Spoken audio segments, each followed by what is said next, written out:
Christmas के इस festive season के लिए हॉलीवुड में ऑलमोस्ट 100 सालों से हर साल कुछ ना कुछ क्रिसमस स्पेशल मूवीज बनाई गई है। बट आज तक रिलीज किए गए हजारों मूवीज में से एक 1946 में रिलीज हुई movie it's a wonderful life आज भी ग्रेटेस्ट एवर क्रिसमस मूवी मानी जाती है और आज ये फिल्म एक पॉप कल्चर लेजेंड बन चुकी है। तो आखिर क्या है इस आइकॉनिक क्रिसमस मूवी की स्टोरी, उसके कैरेक्टर्स और उसका इंपॉर्टेंट मैसेज जो हमें बताता है कि जिंदगी कितनी खूबसूरत होती है। It's a wonderful life. तो जानिए इस मूवी के बारे में आज के इस पॉप कल्चर पंडित यानी कि पीसीपी मास्टरपीस सेगमेंट में। तो दोस्तों एक्चुअली ये फिल्म क्रिसमस ऑफ 1946 में ब्लैक एंड व्हाइट में रिलीज हुई थी, बट आज के इस वीडियो के लिए मैं उसका कलराइज्ड वर्जन ही एग्जांपल के तौर पे दूंगा। मूवी की कहानी शुरू होती है फिक्शनल टाउन बेडफोर्ड फॉल्स में, जहां रहता है कोई जॉर्ज बेली। शुरुआत में ही हमें यहाँ पे पता चलता है कि ये जॉर्ज बेली कुछ बड़े प्रॉब्लम्स में फंसा है और वो बेचारा क्रिसमस के टाइम पीरियड में ही सुसाइड करने के कगार पे आया था। अब ये जॉर्ज बेली नाम का बंदा सुसाइड कर रहा है, ये आसमान में कुछ एंजल्स को पता चलता है, क्योंकि इस जॉर्ज के लिए बेडफोर्ड फॉल्स में कई लोग दुआ मांगते होते हैं। George is a good guy. Give him a break, God. Jesus and Mary, help my friend, Mr. Bailey. तो इन्हीं दुआओं की वजह से आसमान में ठहरे एंजल्स की जॉर्ज पे नजर गिरती है। इन एंजल्स में कोई सीनियर एंजल दूसरे एक अपने जूनियर एंजल क्लेरेंस ऑडबॉडी को जॉर्ज को बचाने का ऑर्डर देता है। इस क्रिसमस के समय पर यह क्लेरेंस द एंजल जॉर्ज को बचाने का काम अच्छे से करेगा तो उसे विंग्स यानी कि पंख जरूर मिलेंगे। सो क्लेरेंस खुशी खुशी में यह काम करने के लिए राजी होता है, बट अगर जॉर्ज को उसे बचाना है तो उसके बारे में क्लेरेंस को थोड़ी बहुत इंफॉर्मेशन होनी चाहिए। सो इसीलिए ये सीनियर एंजल जॉर्ज के बारे में कहानी क्लेरेंस को बताने लगते हैं और जैसे जैसे वो कहानी उसे बताते हैं वैसे वैसे हमें फ्लैशबैक के जरिए ये पूरी मूवी आगे अनफोल्ड होते हुए नजर आती है। सो ये जॉर्ज बेली बेडफोर्ड हॉल्स के टाउन में वैसे काफी पॉपुलर बंदा था, उसे सब लोग जानते हैं क्योंकि जॉर्ज के पापा की Bailey brothers building and loan association नाम की एक कंपनी थी जो इस टाउन के लोगों को फाइनेंशियली मदद करती थी। सो जॉर्ज के पिता पापा बेली और उनके भाई यानी कि जॉर्ज के अंकल बिली इस फाइनेंशियल बिजनेस को हैंडल करते थे। उनके इस कंपनी को खतरा होता है बेडफोर्ड फॉल्स टाउन के सबसे बुरे इंसान लालची मिस्टर पॉटर की। ये कैरेक्टर इस फिल्म का मेन विलन है। मिस्टर पॉटर का फंडा एकदम सिंपल होता है, उनके मुताबिक पैसा यानी सब कुछ। वो चाहते थे कि बेडफोर्ड फॉल्स के पूरे टाउन को एकदम कमर्शियल हब बनाया जाए, बट बेली एसोसिएट्स का लोन लेंडिंग का बिजनेस ऐसा होने नहीं देता। धीरे धीरे जॉर्ज के बारे में हमें कई सारी चीजें पता चलती है। जॉर्ज ने बचपन से ही सपना देखा था कि उसे बेडफोर्ड फॉल्स को छोड़ के कहीं दूर जाना है, उसे पूरी दुनिया घूमनी है और एक सिटी प्लानर बनना होता है। वो अपने पापा को ये बात बताता भी है। I couldn't face being cooped up for the rest of my life in a shabby little office. I want to do something big and something important. I just feel like if I didn't get away, I'd bust. इन सब के बावजूद वो अपने dream को कभी भी पूरा नहीं कर पाता क्योंकि वो एक अच्छा भला इंसान था। उसने अपने पूरे जिंदगी में अपने खुद के सपनों को कुचल के क्या करना अच्छा होता है, क्या करना ज्यादा सही होता है, इसके ऊपर फोकस किया था। बट जॉर्ज ने जो भी भले काम किए उसके लिए उसे सिर्फ सजा मिली। सो फॉर एग्जांपल बचपन में जब 12 साल का जॉर्ज अपने दोस्तों के साथ में आइस स्लेजिंग के मजे ले रहा था, बट देन तभी उसका छोटा भाई हैरी बेली का एक्सीडेंट होता है और हैरी बर्फीले पानी में गिर जाता है। तो बिना सोचे समझे जॉर्ज ने जान की बाजी लगा के अपने छोटे भाई हैरी को बचाया। वहां का बर्फीला पानी कान में घुसने की वजह से उसे लेफ्ट ईयर से सुनाई नहीं देने लगता है। सो अभी वो लेफ्ट ईयर से पूरा डेफ बन गया था। देन ऐसे ही बचपन में जॉर्ज मिस्टर गॉवर नाम के एक केमिस्ट के यहाँ पे काम करता होता है और वहां पे एक दिन काम करते समय उसे पता चलता है कि मिस्टर गॉवर के बेटे की डेथ हो गई है और मिस्टर गॉवर उसे बहुत ही डिप्रेशन में दिखाई देते हैं। इसी डिप्रेशन में मिस्टर गॉवर गलती से एक मेडिसिन कैप्सूल में पॉइजन भरते हैं और अपने कस्टमर को वो मेडिसिन मेडिसिन देने के लिए जॉर्ज को भेजते हैं। तभी जॉर्ज को पता चलता है कि उस मेडिसिनल कैप्सूल्स में पॉइजन भरा गया है, इसीलिए जॉर्ज उस मेडिसिन को कस्टमर को डिलीवर नहीं करता। तो होता क्या है, उसके बदले में उस बेचारे की पिटाई होती है क्योंकि उसने उस मेडिसिन को डिलीवर नहीं किया। बट देन जॉर्ज मिस्टर गोवर को यकीन दिलाता है कि उन कैप्सूल्स में मेडिसिन नहीं बल्कि जहर भरा गया था। तब मिस्टर गोवर घुटनों पे गिर के इमोशनल होते हैं और वो जॉर्ज को गले लगाते हैं। सो बचपन के ऐसे किस्सों के बाद में हम वापस यंग जॉर्ज के बारे में जानते हैं। अभी इस यंग जॉर्ज को पूरी दुनिया घूमनी थी। उसे यूरोप, साउथ अमेरिका ऐसे अलग अलग कंटिनेंट्स के कंट्रीज में घूमना था और उसके लिए उसने काफी पैसे भी बचाए थे।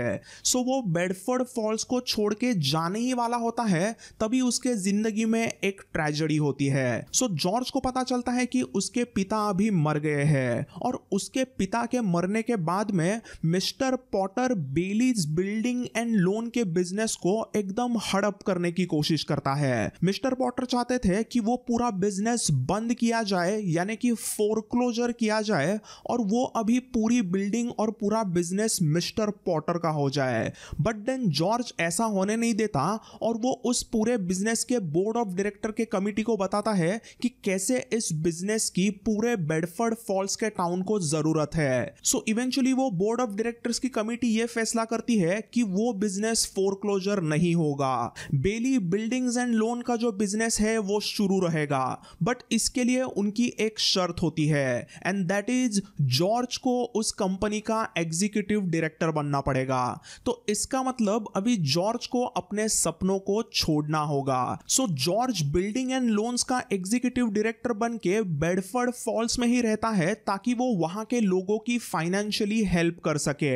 इतना ही नहीं, बट जॉर्ज ने कॉलेज एजुकेशन और यूरोप ट्रैवल के लिए जितने भी पैसे सेव किए थे वो सारे पैसे वो अपने छोटे भाई हैरी के कॉलेज एजुकेशन में लगा देता है ताकि इवेंचुअली हैरी इस बिजनेस को अच्छे से संभाल पाए और जॉर्ज खुद इस टाउन को छोड़ के आगे कहीं तो बाहर चला जा सके। बट इवेंचुअली कुछ उल्टा ही हो जाता है। 4 साल के बाद में जब हैरी वापस कॉलेज से आता है तब वो जॉर्ज को बताता है कि उसकी अभी शादी हो गई है और वो अपने अभी नए बीवी के पापा के कंपनी में एक रिसर्च एनालिस्ट बन के रहेगा। सो वापस यूरोप और साउथ अमेरिका के टूर पे जाने के जॉर्ज के सपने टूट गए थे क्योंकि बेलीज बिल्डिंग एंड लोन्स की जिम्मेदारियां अभी उसी पे थी और उसे अभी बेडफोर्ड फॉल्स में ही रहना होगा। जॉर्ज के जिंदगी के सभी लोगों में सबसे इंपॉर्टेंट होती है मेरी हैच। सो जॉर्ज को तो हमेशा ही बेडफोर्ड फॉल्स से कहीं तो दूर जाना था, बट मेरी को बेडफोर्ड फॉल्स में ही रहना था जॉर्ज के साथ में। As a young couple George ने मेरी को इंप्रेस करने की लाख कोशिश की थी। बताओ तुम्हें क्या चाहिए? अगर तुम्हें चांद चाहिए तो वो मैं तुम्हारे के लिए तोड़ के लाऊं। अभी ये एक आइकॉनिक जो डायलॉग ऑलमोस्ट सारे मजनू जो मारते हैं वो डायलॉग सबसे पहली बार इस मूवी में कहा गया था। You want the moon? Just say the word and I'll throw a lasso around it and pull it down. So George के ऐसे ही अंदाज पे मेरी फिदा हुई थी और उनकी शादी हो जाती है। बट जॉर्ज के जिंदगी में खुशियां कभी भी ज्यादा देर तक नहीं रुकती।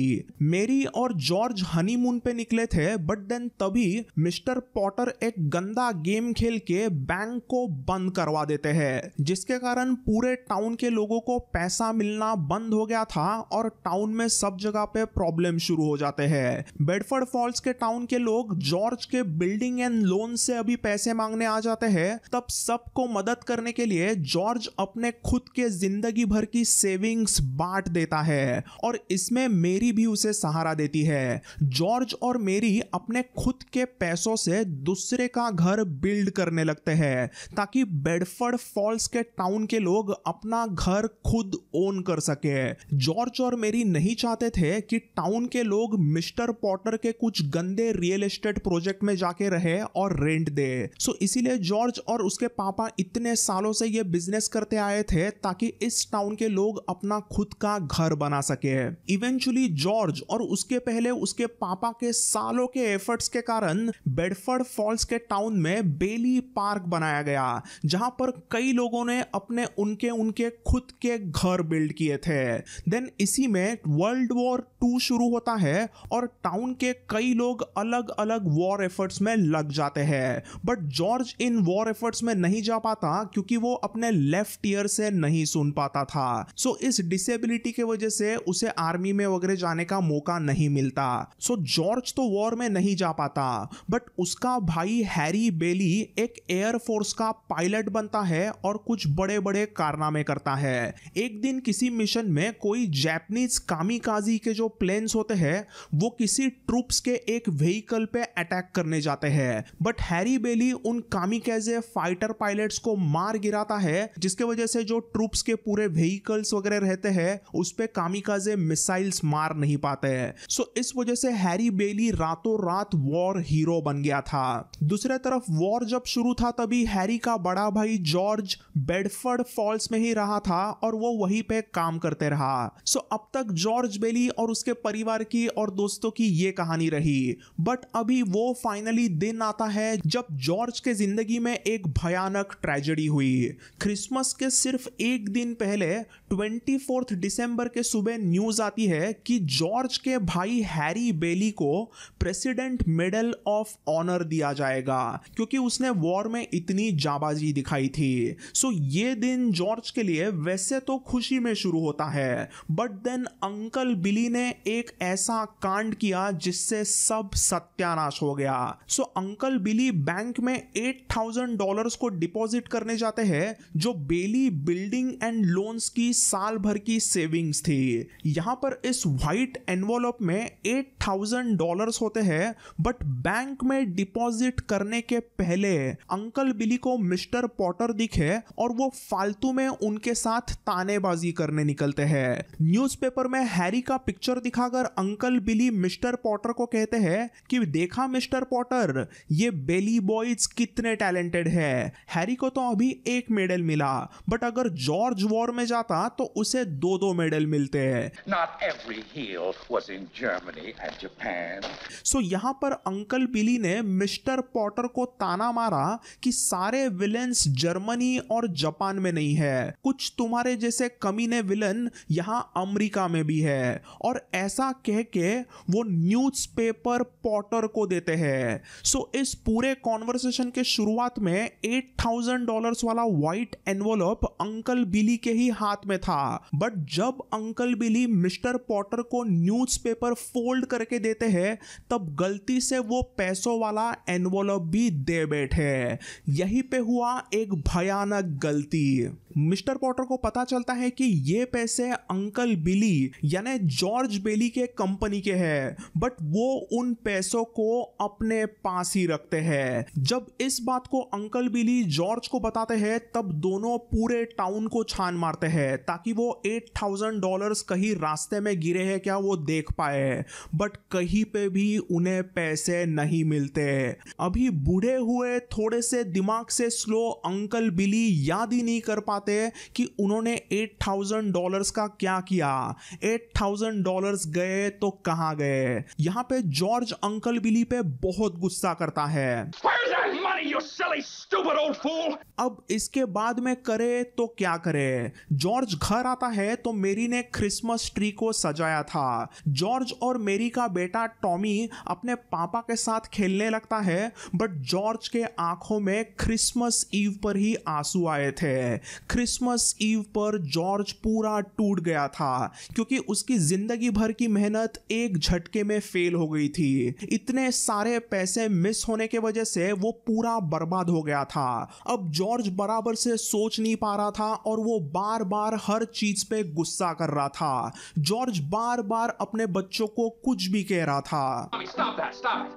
Janie, haven't you learned that silly tune yet? You play it over and over again. Now stop it, stop it. मेरी और बच्चे शॉक्ड होते हैं और इन सब बातों के वजह से लिटिल जेनी तो रोने लगती है। मेरी कही तो फोन लगाती है और वो जेनी को भगवान से प्रार्थना करने बोलती है। फिर एकदम ही सैड जॉर्ज मिस्टर पॉटर से $8,000 की भीख मांगने जाता है, क्योंकि अगर इस टाउन में कोई इतने पैसे जुटा सकता है तो वो सिर्फ मिस्टर पॉटर थे। बट मिस्टर पॉटर तो उसे पुलिस का वगैरह डर दिखाते हैं और उसको और ताने मारने शुरू करते हैं। वो कहते हैं कि तुमने तो मेरा जॉब ठुकराया था, तुम अपने आप को बहुत प्राइडफुल समझते थे, तो अब कहां गई आपकी ये हेकड़ी, ऐसा सब वो उसे कहता है। इसी में जॉर्ज अपनी $15,000 की लाइफ इंश्योरेंस की पॉलिसी यहां पे मिस्टर पॉटर के पास गिरवी रखने के लिए जाता है ताकि वो उसे कुछ पैसे दे पाए। तो ये कमीना मिस्टर पॉटर कहता है, You're worth more dead than alive. ये सुनते ही जॉर्ज वहां से भाग के लोकल बार में दारू पी के टल्ली हो गया। वो भगवान से प्रे करता है, Dear Father in heaven, if you're up there and you can hear me, show me the way. इसके बाद भी कुछ नहीं होता। वो फाइनली दारू के नशे में ब्रिज पे सुसाइड करने पहुंचता है। जॉर्ज ब्रिज पे से पानी में कूद के सुसाइड करने ही वाला था कि तभी कोई तो दूसरा ही एक बंदा पानी में कूद गया। सो जॉर्ज अभी उसे बचाता है। आगे ये बंदा अपने आप को इंट्रोड्यूस करके बोलता है कि वो हेवन से आया हुआ second class angel clearance odd boy है। AS2, what's that AS2? Angel, second class. सो यहाँ पे क्लेरेंस और जॉर्ज के बीच में एक बहुत ही फनी कॉन्वर्सेशन होता है। क्लेरेंस उसे बार बार बताता है कि वो हेवन से आया हुआ एंजल है, बट ऑब्वियसली जॉर्ज को लगता है कि ये कोई बंदा थोड़ा सा सनकी पगला इंसान है। What happened to your wings? I haven't won my wings yet. That's why I'm an angel second class. यहीं पे इनके कॉन्वर्सेशन में आगे जॉर्ज बोलता है कि अगर वो पैदा ही नहीं होता तो बहुत अच्छा हो जाता। उसके बिना उसकी बीवी, बच्चे, फ्रेंड्स और बाकी सभी बहुत खुश रहते हैं। जॉर्ज को ऐसा लगता है कि वही सबके दर्द का रीजन है। जॉर्ज के ऐसा कहने के बाद में क्लेरेंस थोड़ा सा सोचने लगता है। वो सोचता है कि क्यों ना हम जॉर्ज के इस विश को ही पूरा कर दे। और यहां पे क्लेरेंस को एक आइडिया आती है। क्लेरेंस जॉर्ज की विश पूरी करता है, एंड दैट इज जॉर्ज अगर पैदा ही नहीं होता तो क्या होगा। सो अचानक से भगवान ऊपर से एक टाइमलाइन रीसेट करता है और अभी इस नए वाले टाइमलाइन में जॉर्ज अब पैदा ही नहीं हुआ है। जैसे ही जॉर्ज की ये विश पूरी होती है, जॉर्ज को अपने लेफ्ट ईयर से भी सुनाई देने लगता है, क्योंकि वो तो अब पैदा ही नहीं हुआ है। सो जॉर्ज यहाँ पे क्लेरेंस को सीधा कहता है कि अब तक इतनी नॉनसेंस हो चुकी है कि अभी हमें और दारू पीनी पड़ेगी। इसके लिए वो दोनों टाउन में आते हैं तो उन्हें पता चलता है कि इस टाउन का नाम अभी बेडफोर्ड हॉल्स नहीं, बट अभी पॉटर्सविल बन चुका है। वो दोनों मिस्टर मार्टिनीज के बार में जाते हैं तो वहां पे जॉर्ज उस क्लेरेंस को पूछता है कि अगर तुम एंजल हो तो तुम्हारे विंग्स कहां पे है, तुम्हारे पंख कहां पे है। तो क्लेरेंस उसे बताता है कि वो अगर जॉर्ज की मदद करेगा तभी सीनियर एंजल उसे विंग्स देगा। इतने में वहां पर एक घंटी बजती है। तब क्लेरेंस जॉर्ज को बताता है कि जब भी घंटी बजती है तभी हेवन में किसी एंजल को पंख मिलते हैं। Uh-oh. Every time you hear a bell rings, it means that some angel's just got his wings. उन दोनों की ऐसी सब वाहियात बातें वहां का बारटेंडर सुनता होता है और इतने में वहां पर जॉर्ज के पुराने बॉस मिस्टर गोवर आते हैं, जो एकदम ही गरीब वगैरह लग रहे थे और वो एकदम टूटे हुए इंसान लग रहे थे।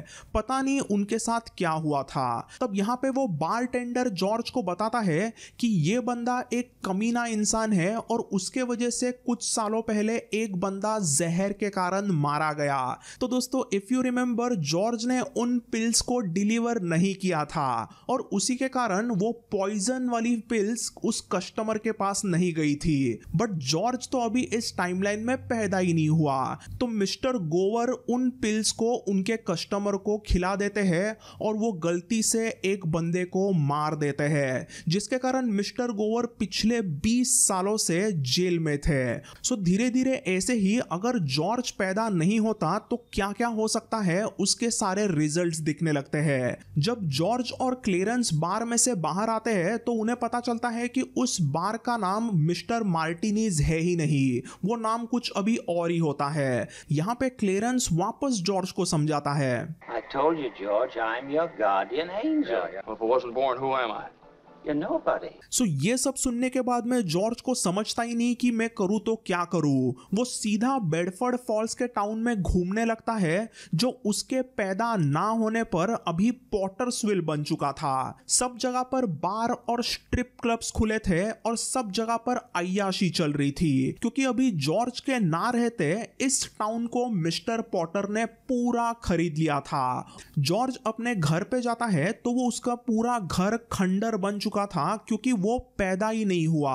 अब इन सब से तो वो पूरी तरीके से शॉक्ड हो गया था। जॉर्ज वहां से भागकर उसके बेली पार्क में जाता है जो अभी कोई पार्क नहीं बट एक शमशान भूमि बन चुकी थी। वहां पर जॉर्ज को उसके छोटे भाई हैरी बेली की कब्र दिखती है। सो जॉर्ज अगर इस टाइमलाइन में पैदा ही नहीं हुआ तो बचपन में हैरी को कौन बचाएगा। सो बचपन के उस आइस स्लेज एक्सीडेंट में किसी ने भी हैरी को नहीं बचाया और हैरी बचपन में ही मारा गया था। इसके बाद में तो जॉर्ज पूरी तरीके से शॉक्ड हो गया था। तभी क्लेरेंस उसे बताता है कि हैरी के मरने के वजह से सिर्फ हैरी की जिंदगी अफेक्ट नहीं हुई, हैरी के मरने के वजह से उसने वर्ल्ड वॉर 2 में आगे जितने भी लोगों को बचाया था वो सब लोग भी मारे गए, क्योंकि उन लोगों को बचाने के लिए हैरी इस टाइमलाइन में था ही नहीं।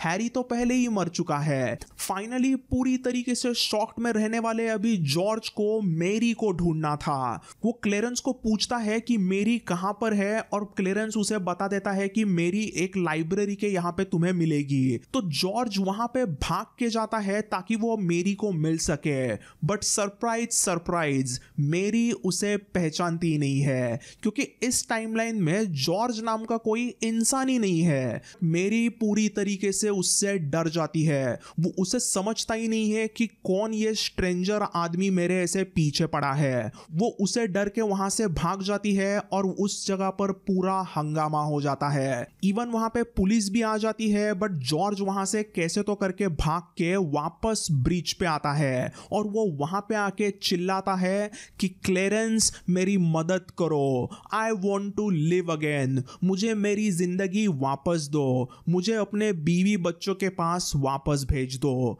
तभी भगवान जॉर्ज को उसकी जिंदगी वापस देते हैं और जॉर्ज खुशी खुशी में भागते भागते चिल्लाते चिल्लाते बेडफोर्ड फॉल्स में वापस आता है। जॉर्ज ऐसे खुशी में सबको मेरी क्रिसमस ऐसे कहता है और वो भाग के घर आता है। तब घर पे उसके खिलाफ अरेस्ट वारंट लेके कुछ लोग आए थे, बट जॉर्ज उन्हें भी खुशी खुशी में मेरी क्रिसमस कहता है और पागलों की तरह कहता है कि अभी मैं जेल जाऊंगा तो क्या होगा, it doesn't matter, he doesn't care anymore. उसे तो बस अपने बीवी बच्चों की फिक्र थी। जैसे ही उसे अपने बच्चे दिखाई देते हैं वो उन्हें जाके हक करता है और उसके बाद में वहां पे मेरी भी आ जाती है और उसे भी वो जोर से हक करता है और इतने में होता है एक क्रिसमस मिरेकल। अपने हस्बैंड को दुखी देखने के बाद में मेरी ने पूरे टाउन में बताया था कि जॉर्ज कुछ बड़े प्रॉब्लम में है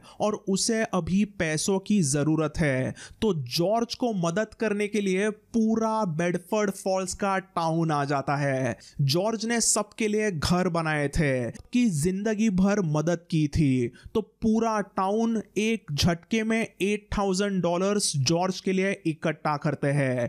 इतने में यहाँ पे जॉर्ज का छोटा भाई हैरी भी घर लौट के आता है और वो कहता है, My big brother George, the richest man in town. So friends, George ने जिंदगी में अपने कुछ ज्यादा पैसे नहीं कमाए, बट अगर उसने कुछ कमाया था तो वो थे उसके कुछ क्लोज फ्रेंड्स, और यही टाउन के पूरे फ्रेंड्स जॉर्ज को उसके प्रॉब्लम्स में मदद करते हैं। मूवी के फाइनल सीन में जॉर्ज को एक book clearance the angel gift करता है और उसमें उसने नोट लिखी थी जिसमें वो कहता है कि विंग्स के लिए थैंक यू। इतने में एक घंटी बजती है और ये बेल बजी मतलब क्लेरेंस को इस वक्त विंग्स मिल चुके हैं। तो दोस्तों, इट्स अ वंडरफुल लाइफ। ये मूवी एक्चुअली जब रिलीज हुई थी तभी बहुत बड़ी फ्लॉप हो गई थी, बट इवेंचुअली सालों के बाद में आज ये movie all time legendary Christmas movie मानी जाती है। अमेरिकन फिल्म इंस्टीट्यूट यानी कि AFI के all time classic inspirational movies में ये मूवी टॉप पे आती है। This movie has been called as the most inspirational movie ever, और मुझे पूरा यकीन है कि इस वीडियो को देख के आप थोड़ा बहुत जरूर इंस्पायर हुए रहेंगे। So guys, this movie is a masterpiece. Legendary director Frank Capra's, it's a wonderful life. I hope you all enjoyed this video. Merry Christmas and a Happy New Year.